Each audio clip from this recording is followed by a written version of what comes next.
నిజంగా ఇది ఒకటే కాదు, మీరు కూడా ఇంకా 10 మందిని చేర్చి మన వైశ్యులకి సహాయ సహకారాలు అందించాలి. ఇప్పుడు మన పేదలు చెప్పినట్టుగా మన వైశ్యులు కూడా అందరూ ఉన్నవాళ్ళని అనుకుంటారు, కానీ చాలా మంది కూడా మిడిల్ క్లాస్ ఎంతో సతమతం అవుతున్నాయి.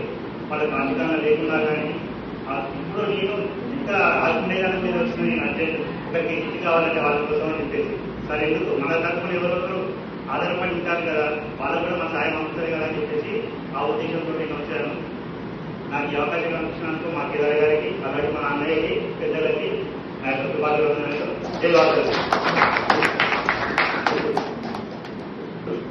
ఈ మీద మన ఆపద్బంధువులు లబ్ధిదారుల బాధలు చాలా కష్టాలు ఉన్నాయండి.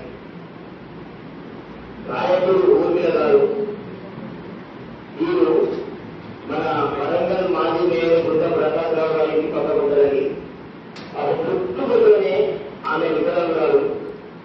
ఆ తొమ్మిది తర్వాత ఆయన పెళ్ళైనాక 2 పిల్లల తర్వాత భర్త జరుగుతుంది.